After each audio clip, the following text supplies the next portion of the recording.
हरीश एक सीधा साधा इंसान, कठोर हाथों वाला, बिना थके काम करता था।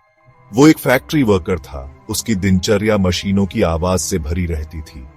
उसकी जिंदगी कठिन थी, गुजारा करना एक निरंतर संघर्ष था। लेकिन हरीश का एक सपना था।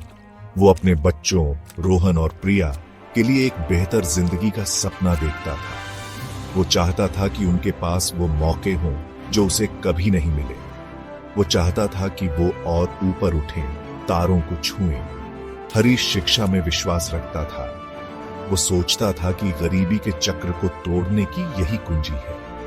वो चाहता था कि रोहन डॉक्टर बने और प्रिया एक टीचर।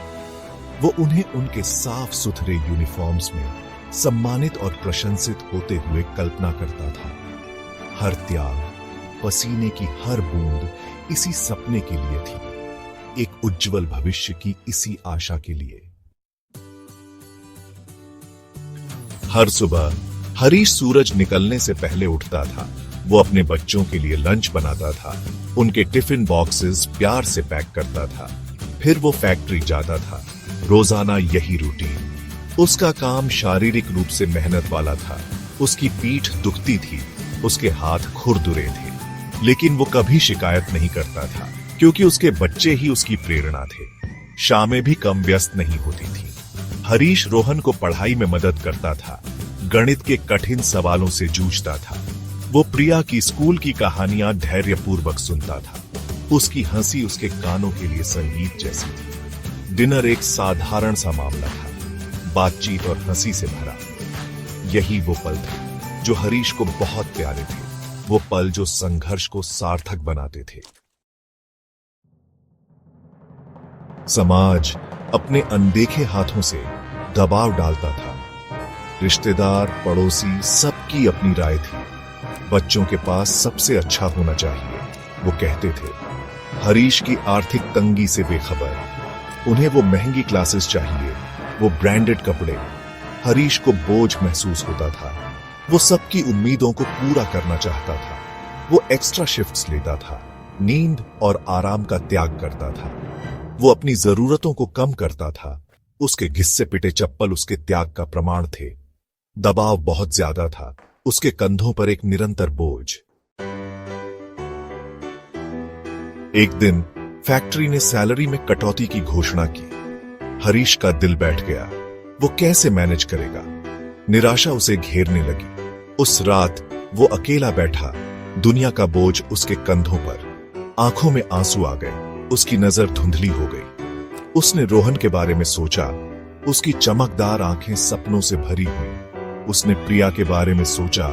उसकी हंसी उसके कानों में गूंज रही थी। वो उन्हें निराश नहीं कर सकता था, उसे उनके लिए मजबूत होना था। अपने आंसू पोंछते हुए हरीश ने लड़ने का संकल्प लिया, कोई न कोई रास्ता खोजने का, चाहे कुछ भी हो जाए। अगली सुबह हरीश थका हुआ उठा, लेकिन जैसे ही उसने रोहन और प्रिया को स्कूल के लिए तैयार होते देखा, दृढ़ संकल्प की एक लहर उस पर छा गई। उनकी मासूम मुस्कान, उनका उस पर अटूट विश्वास उसका ईंधन थे। वो जानता था कि वो अकेला नहीं है। उसकी पत्नी लता उसकी ताकत का स्तंभ थी। वो घर पर बिना थके काम करती थी, मुस्कुराहट के साथ सब कुछ मैनेज करती थी। वो कभी शिकायत नहीं करती थी। उसका प्यार और समर्थन अटूट था। साथ मिलकर वो हर चुनौती का सामना करेंगे, हर बाधा को पार करेंगे। हर दिन नई चुनौतियां लेकर आता था। हरीश की सैलरी के अलावा हर चीज की कीमत बढ़ती जा रही थी। स्कूल की फीस, बस का किराया, किताबों की कीमत, सब बढ़ रहा था। हरीश ने अपनी फैक्ट्री शिफ्ट के बाद छोटे मोटे काम करने शुरू कर दिए। वो सुबह होने से पहले अखबार बांटता था। उसकी पुरानी साइकिल बोझ तले करकती थी। वो शाम को एक लोकल स्टोर पर काम करता था, शेल्फ्स पर सामान सजाता था और कस्टमर्स की मदद करता था। थकान उसका निरंतर साथी बन गई, लेकिन वो अपने बच्चों के लिए अटूट प्यार से प्रेरित होकर खुद को आगे बढ़ाता रहा। शिक्षा एक बेहतर जीवन की कुंजी महंगी साबित हो रही थी। रोहन विज्ञान में गहरी रुचि दिखा रहा था, डॉक्टर बनने का सपना देख रहा था। प्रिया भाषाओं में बहुत अच्छी थी। टीचर बनने का उसका सपना बहुत तेज था। हरीश और लता ने त्याग किए। उन्होंने छोटी छोटी लग्जरीज छोड़ दी। उनकी अपनी जरूरतें पीछे छूट गईं। उन्होंने हर पैसा बचाया जो वो बचा सकते थे। उसे अपने बच्चों की शिक्षा के लिए अलग रख दिया। उनका मानना था कि अपने बच्चों के भविष्य में निवेश सबसे अच्छा निवेश है जो वो कभी कर